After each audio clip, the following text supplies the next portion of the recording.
Okay. Hello. I'm Violeta Mañanes, and I'm here to talk about low-budget macrobiotics. Thank you, Ginat, again for inviting me. And here's a little presentation I made. I'll try to share it properly. And now I'm going to share my screen. Let's try this. So I press share screen. Is it better that I share the screen after I put the presentation up? No, I can't do that. So let's go back. Share my screen. Okay. Share. And that's my presentation. I think you can see it now. So and maybe you can double click on the presentation to make it bigger. That's perfect. Yeah, that's it. Thank you.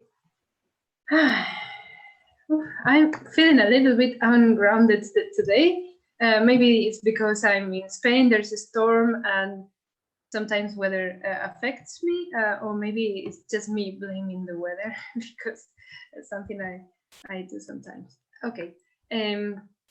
The first thing is that I usually get very nervous, so the first 5 minutes of whatever I say is usually not important. So this is just 5 minutes of me talking myself through my nervousness so that I can give an actual interesting talk and with the information that I came here to give.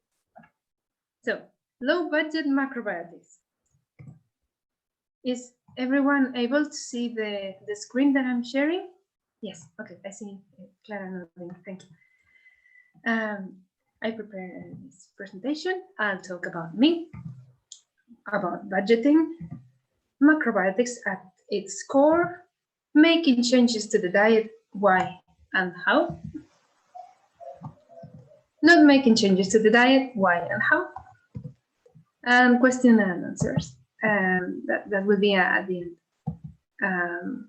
Unless there's a really quick or important, urgent question that I must answer, then I will. Okay, so this is me. I studied. I love studying. I think I'm an earth element, and I love music, piano. I studied music and piano for about 11, 12 years since childhood and my youth. Then I went to university to study a bachelor's degree in biology. I did a PGCE, which is a postgraduate certificate in education. And finally, I went to take an MSc, a Master in Science in Research Methods in Psychology. And of course, the macrobiotics, which I did at the International Macrobiotic School for 3.5 years. And then I took many courses at the Concord Institute and some other courses here in Spain. But what's most important is I know what it means to have a low budget because you're studying. So while you study, is usually very difficult to have a full-time job. And in my case, I was very lucky because I have support from my family. But also I wanted to help other fellow students which didn't have that much support. And also, even when you have the support, there's still budgeting you must do because it's not infinite what you get. So I also for me and for other students, I manage some budgeting. So about budgeting, how do you go about it? What is the cost of current ingredients? Do you know it? If you know it, then it's easier to know if you're spending more, if you're spending less. And if you don't, then it's okay. Then you don't have, if you don't have the awareness and you're doing okay, then it's probably because you don't need to do extra budgeting, although the prices are rising everywhere. So it's something that we could look at.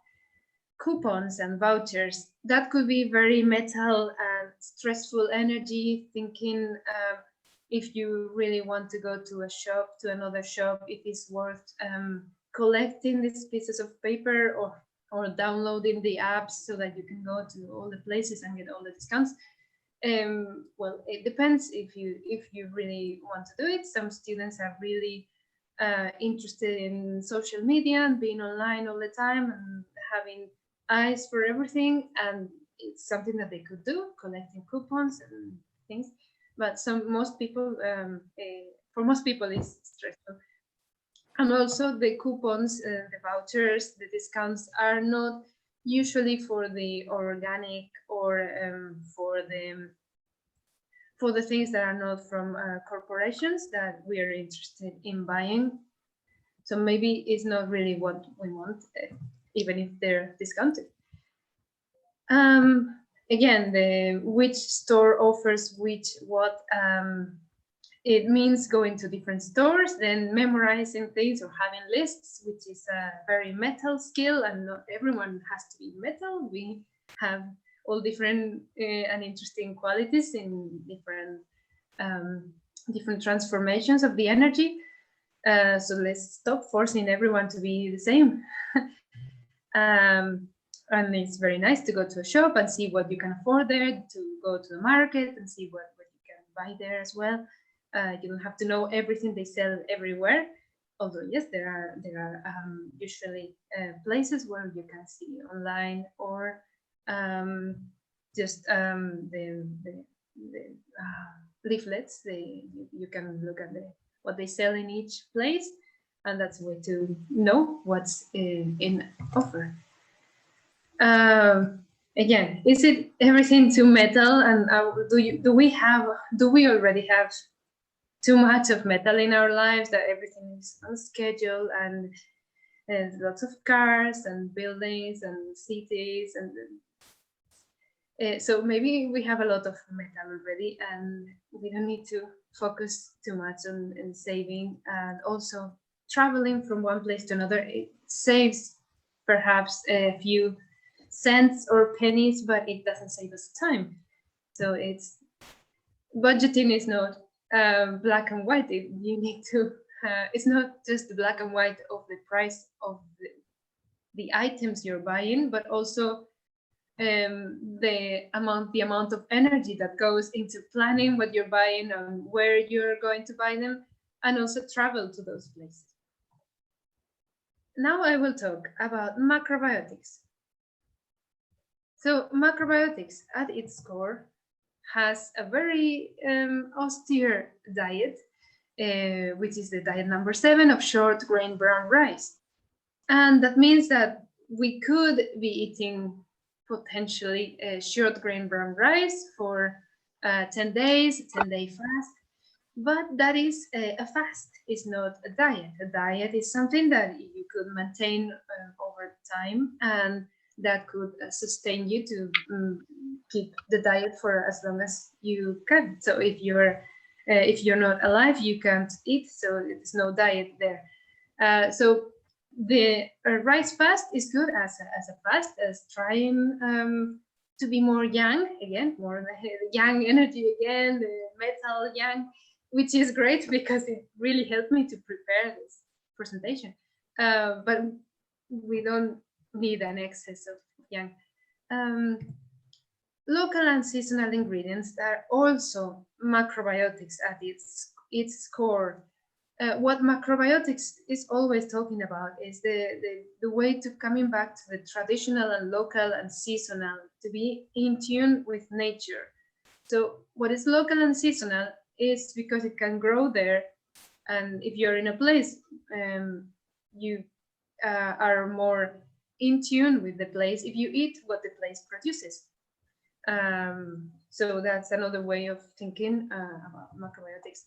Again, the traditional cookery, which is what the society in the place where you're at has been doing for generations, and that is also what gave the foundations of that society.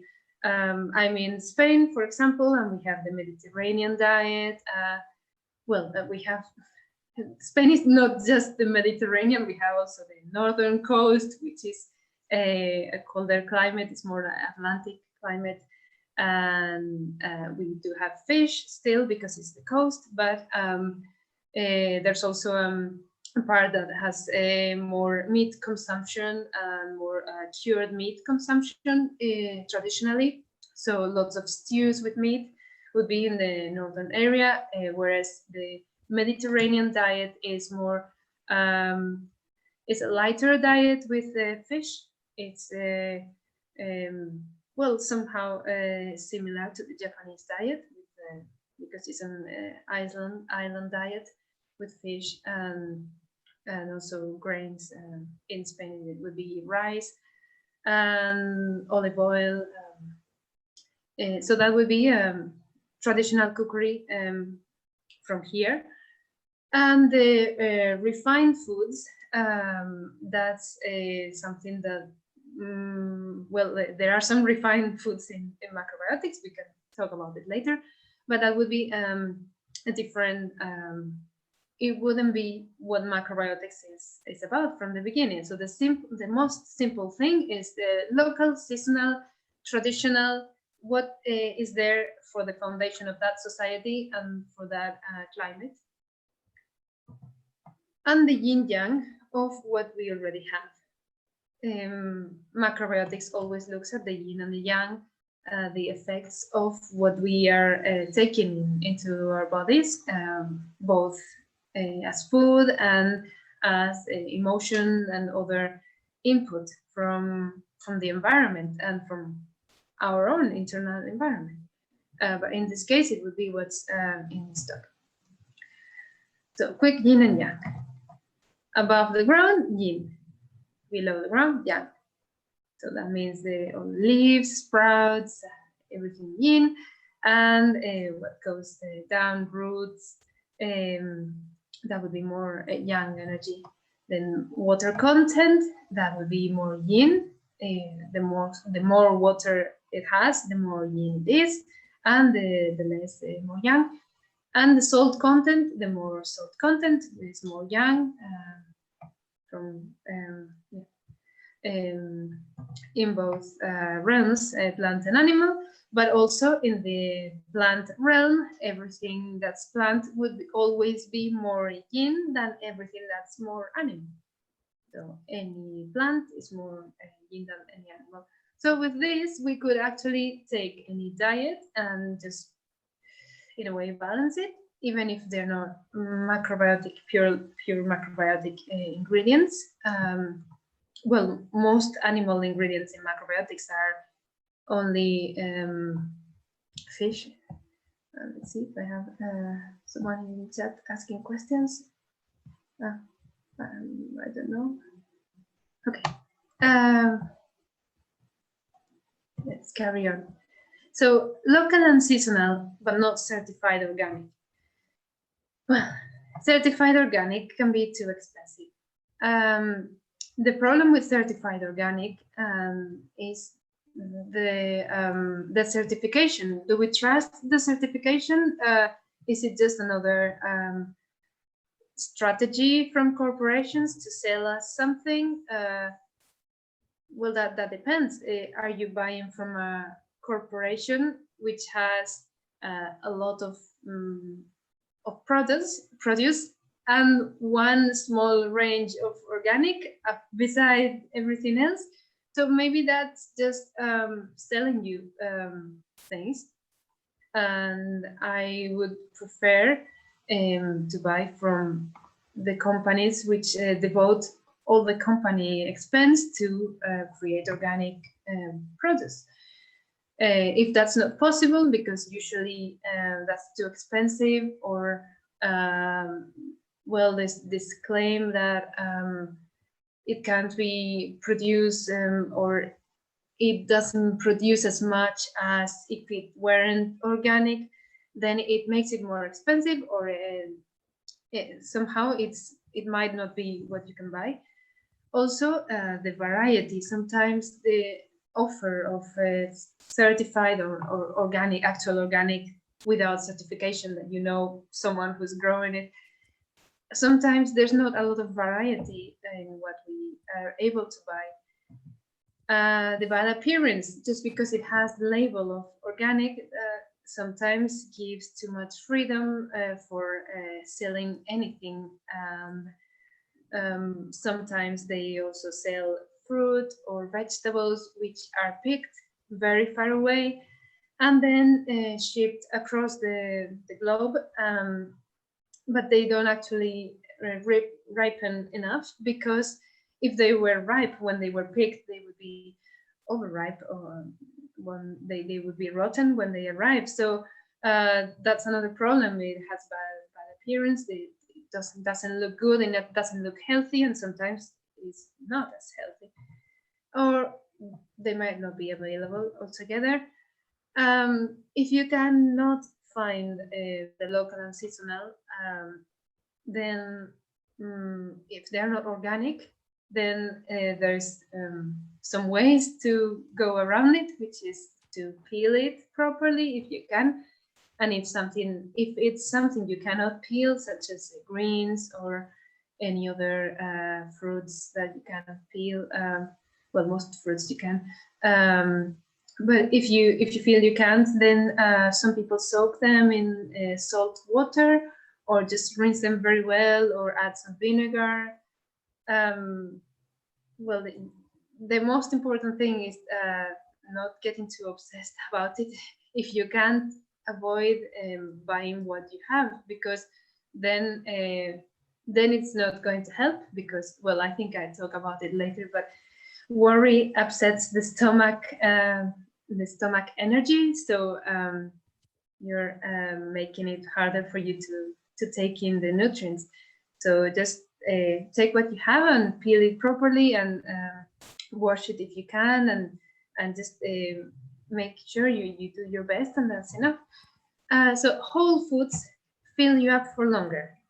So now we have the traditional, the local things we can have, which are usually cheaper than the ones imported. And now we have whole foods, which will be taking us, giving us more energy. So we need less of the food, because it takes us further. For example, whole grains, pasta is more refined, so whole grains will fill us more than pasta.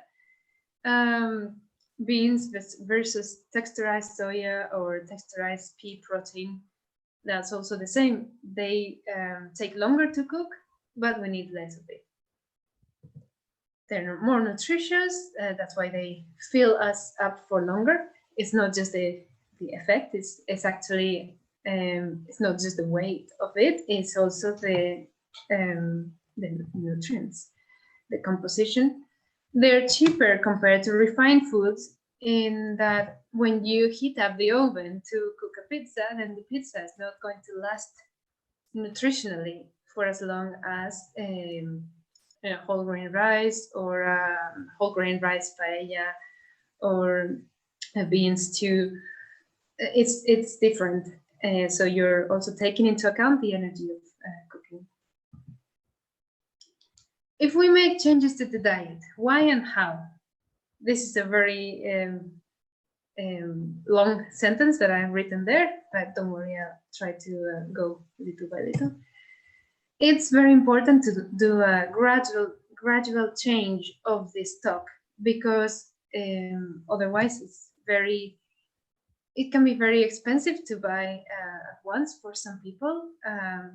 I'm talking about people who don't have a lot of money every month to spend on food. These are some basic macrobiotic foods, and that would be between 48 to 61 euros. And I'm not counting on the seasonal vegetables and seasonal fruits, because that was a bit more difficult to create examples.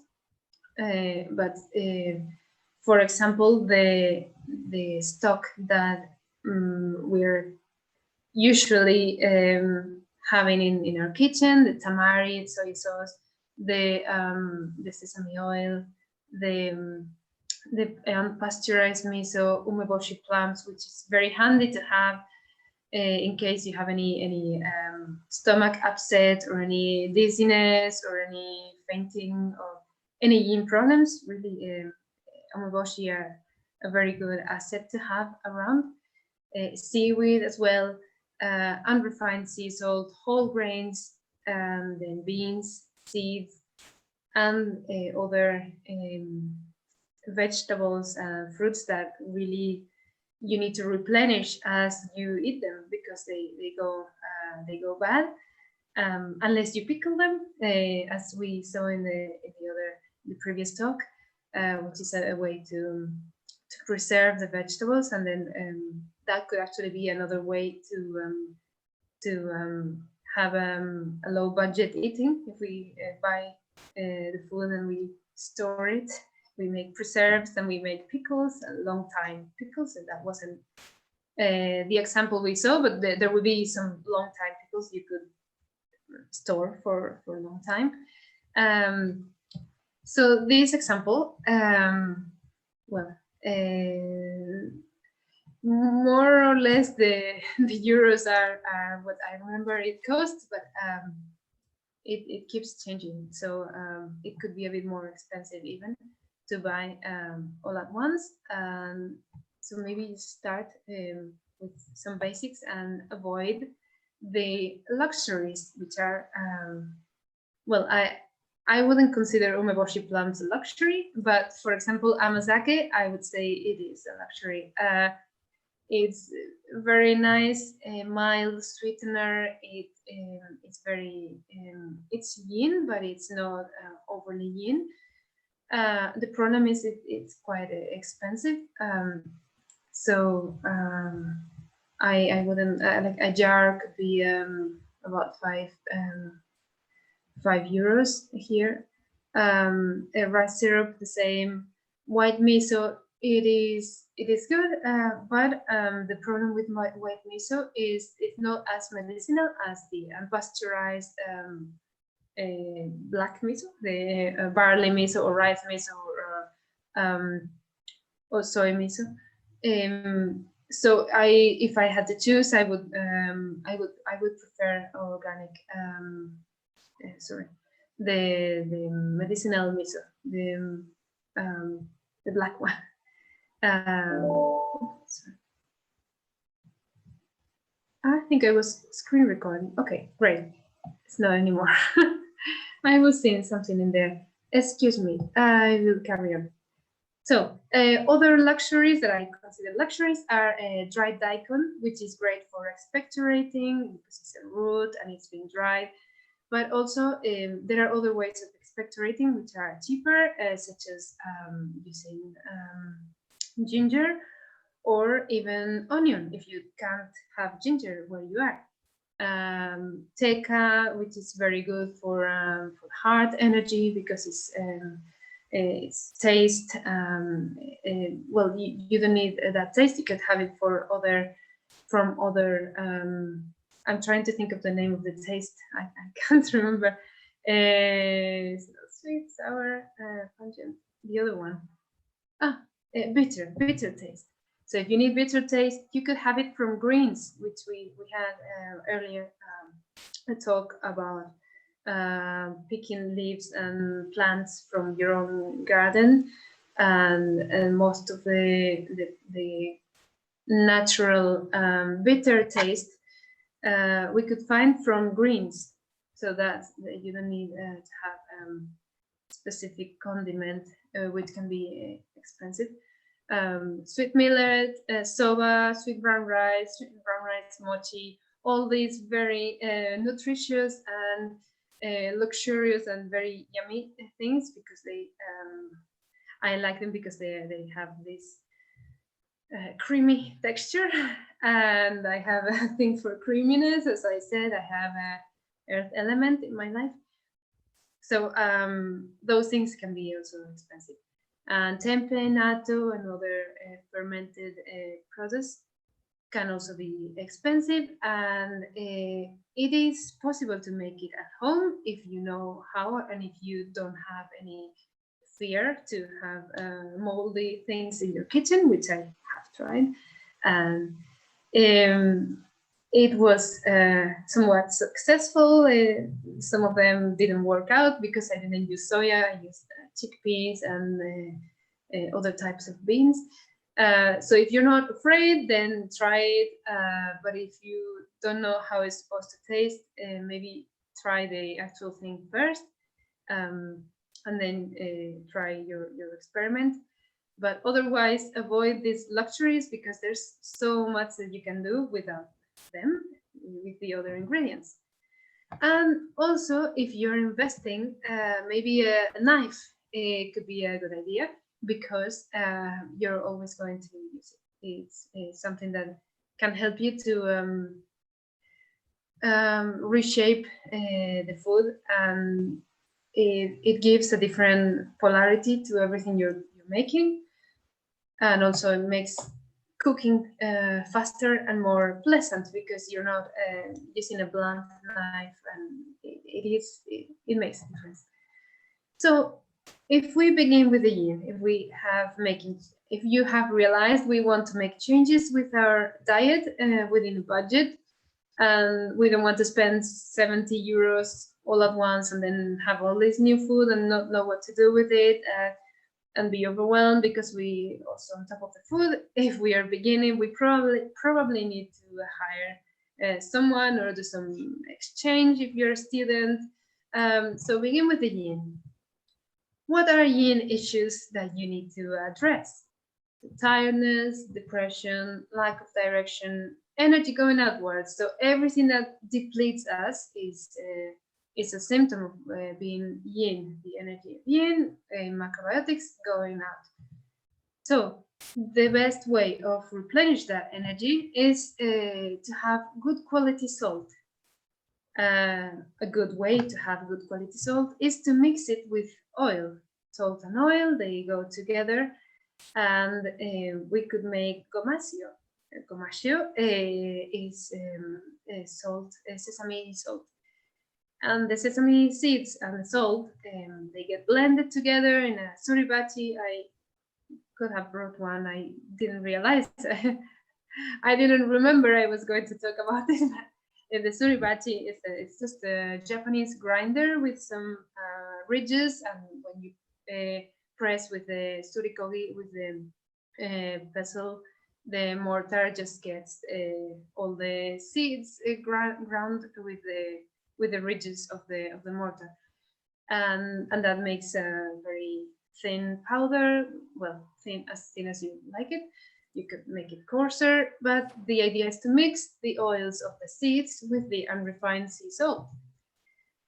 However, if you're yin, you may be too yin to make gomasio because well, people usually, if they're tired and depressed and lack direction, it's probably difficult to convince them to make gomasio.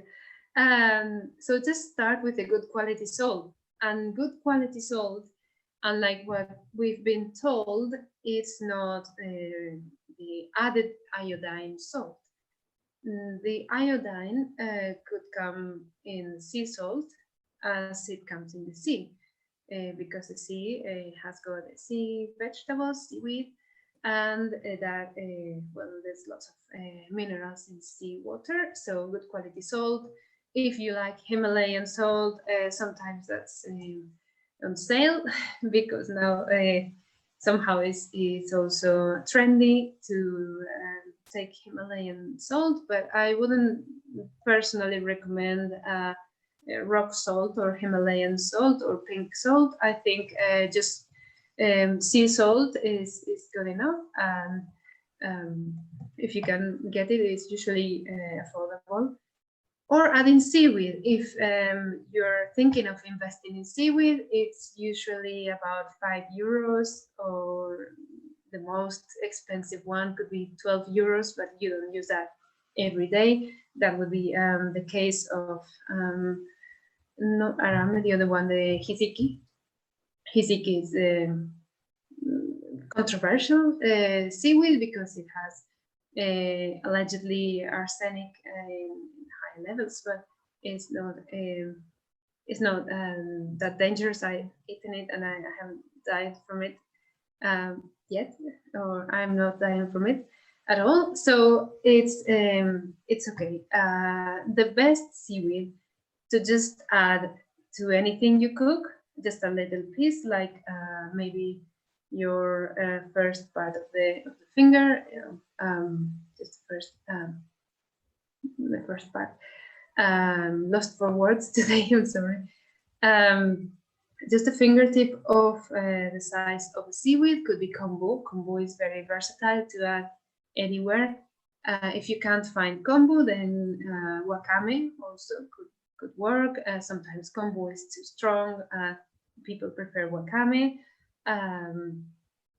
Whichever one could work.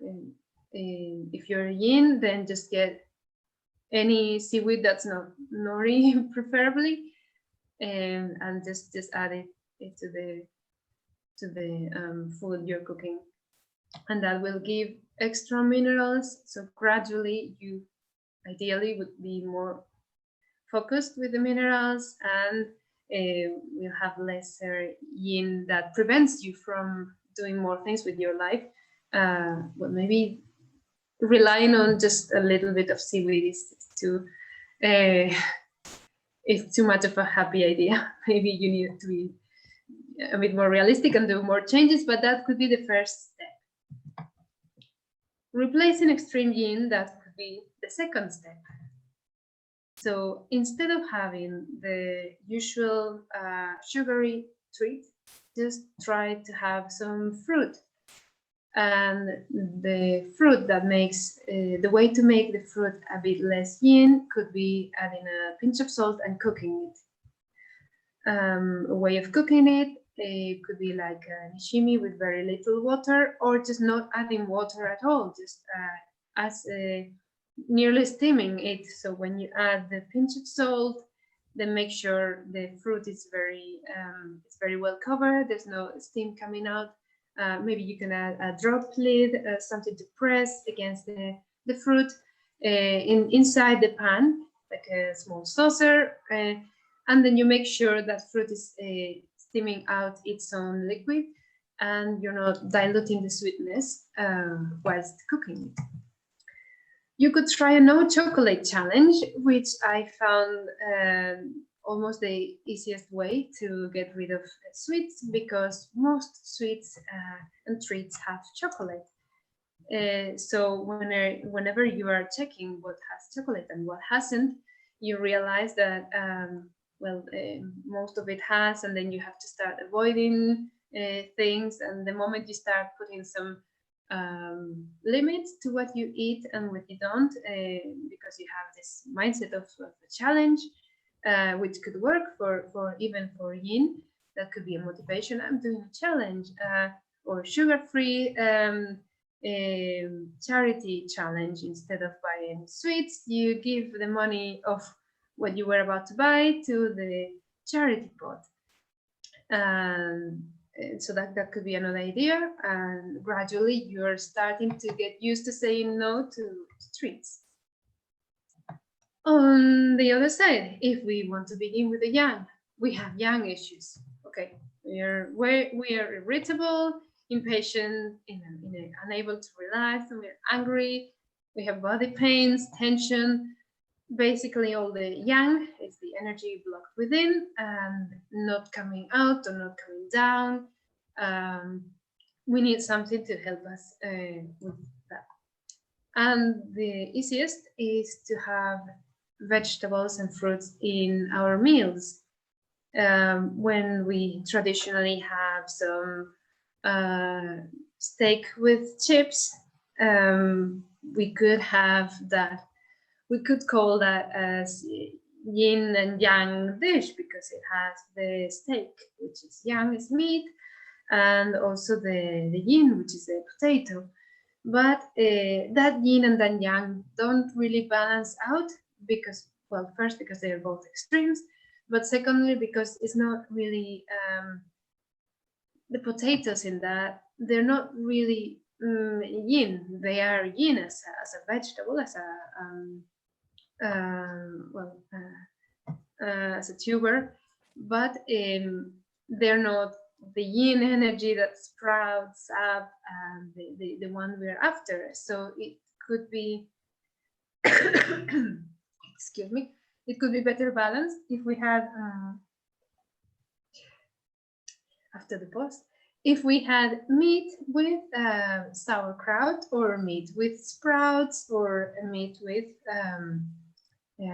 sauteed leek, or blanched leek, or kale. So you don't need to stop the thing you're doing. Just add something to help you balance it a bit better than it was balanced.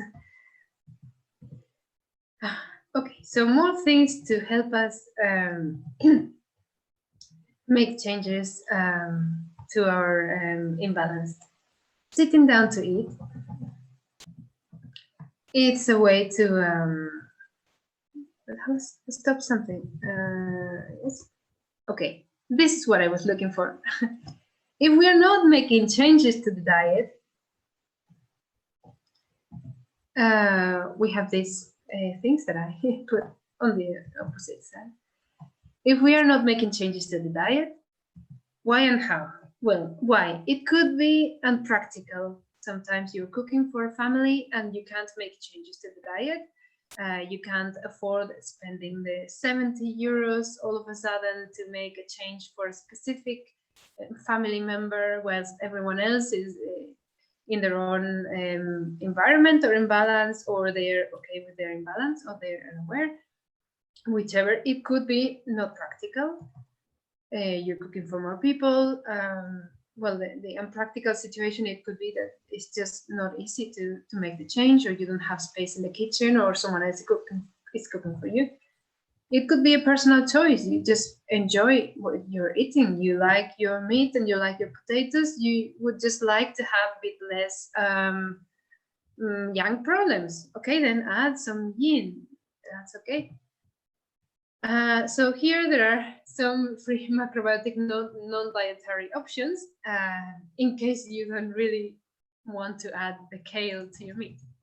So the first one is to sit down to eat, because then you relax this area, the area that was yang and is now yin, is ready to accept the food and is happy.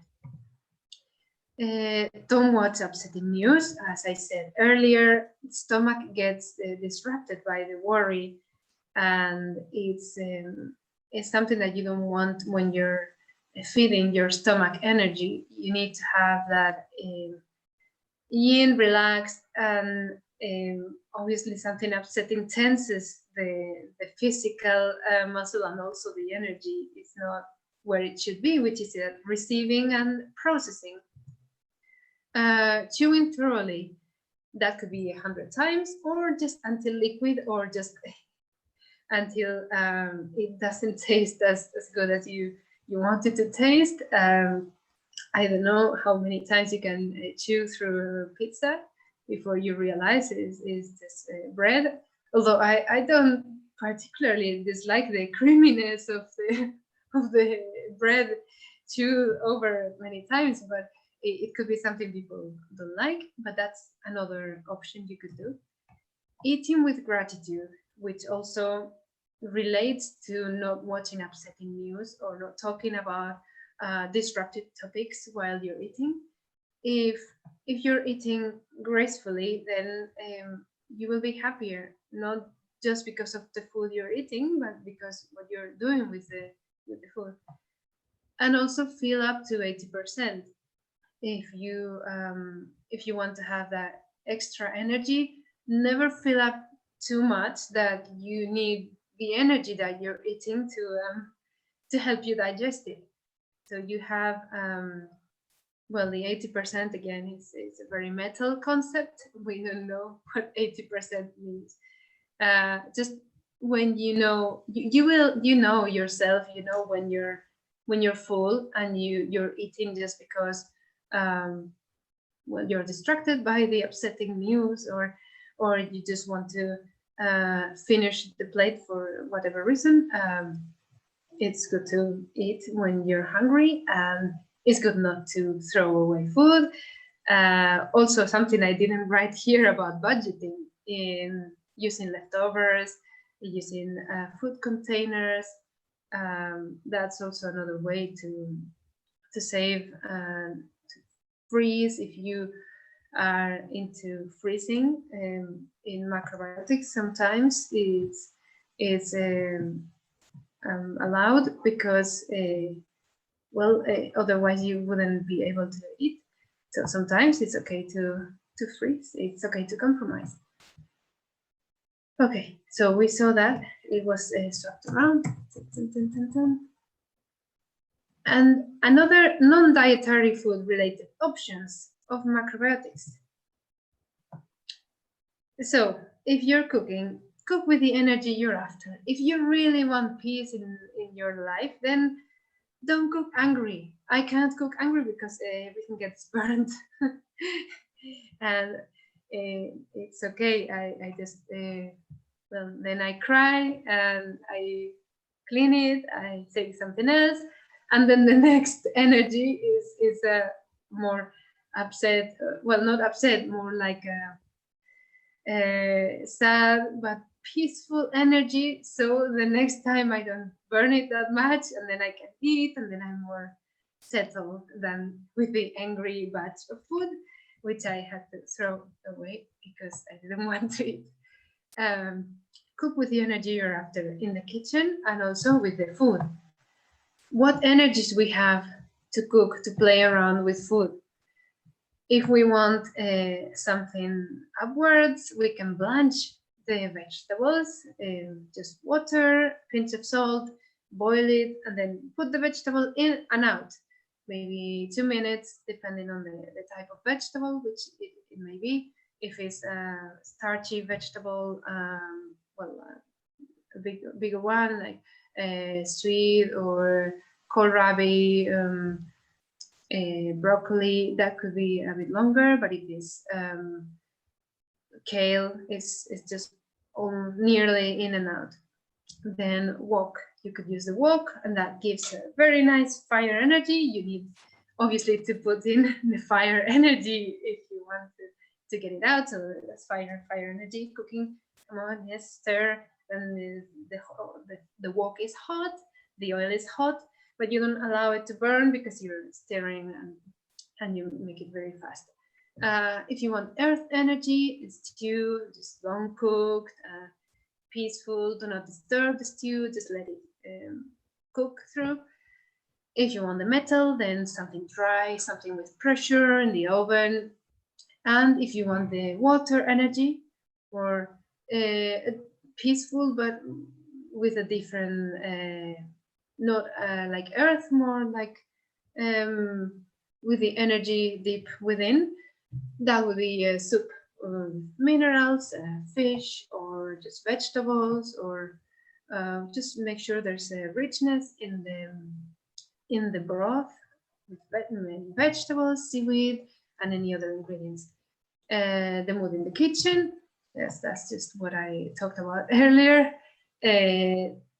Make sure you don't hit the pans just for the sake of hitting them.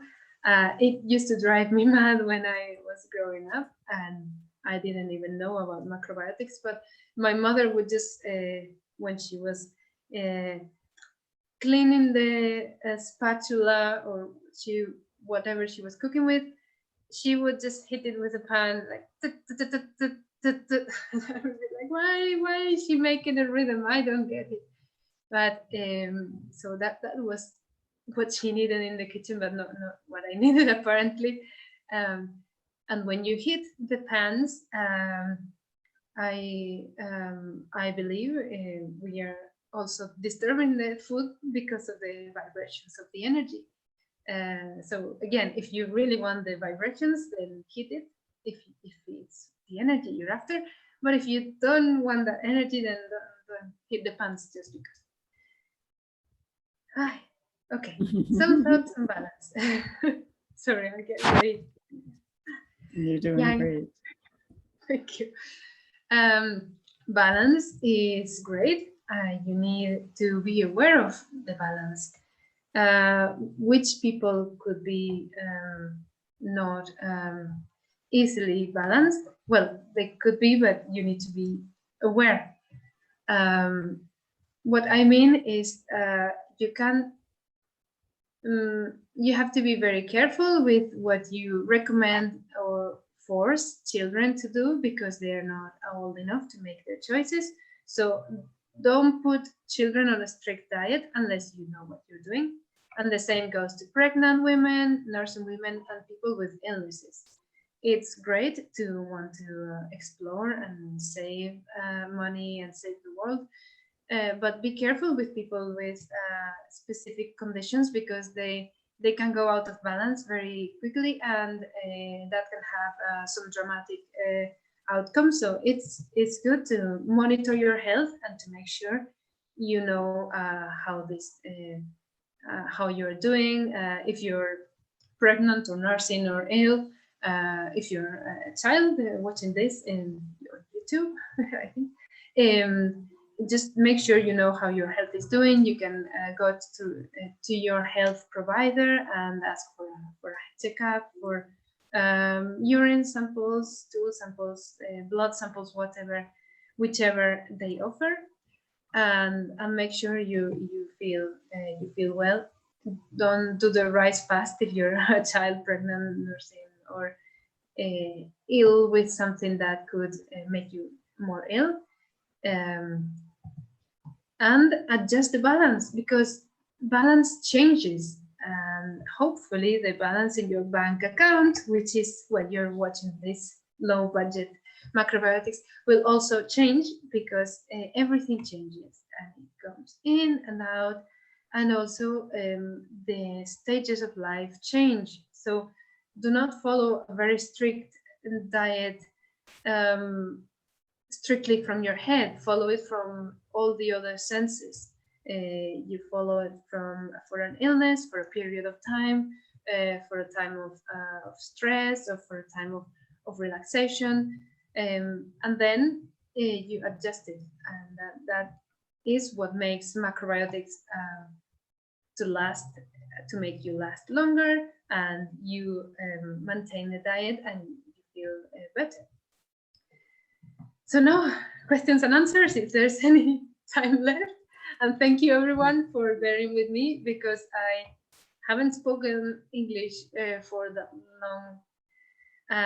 a long time, and I'm feeling a bit nervous. So thank you. You were terrific. Just really, really terrific. Thank you. Thank you.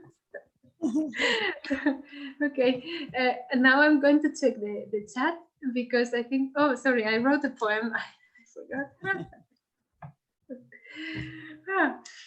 Okay, I was going to check the chat to see if there was any questions about what I said. Fin seafood, I don't know what that is. Finless. Finless is without the fin.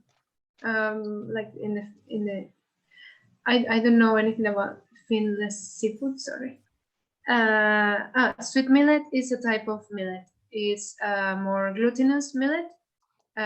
So it's a different variety. It is not available in many countries. Actually, I could only find it in the UK, just a sweet brown rice.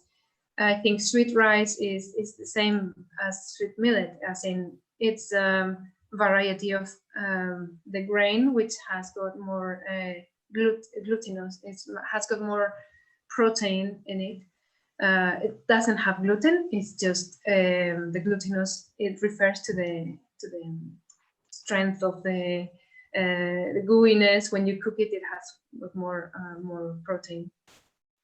And yes, it is as important as what to eat and how you eat. Yes, it's very important.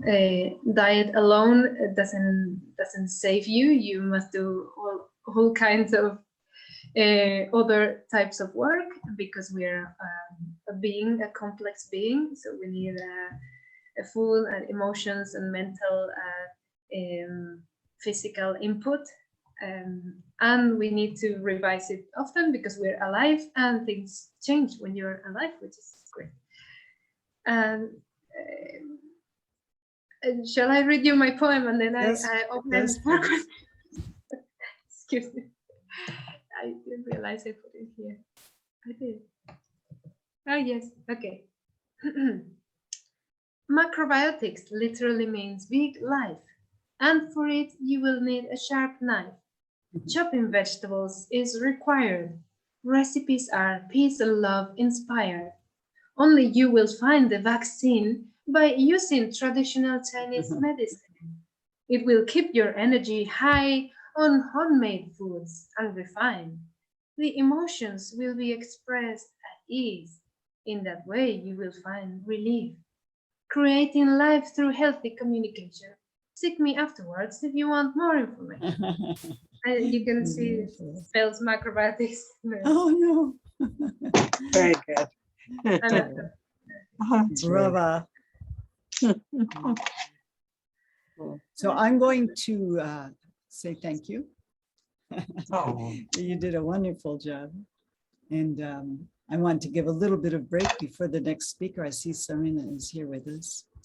So thank you, thank you, thank you. Thank you, Violetta.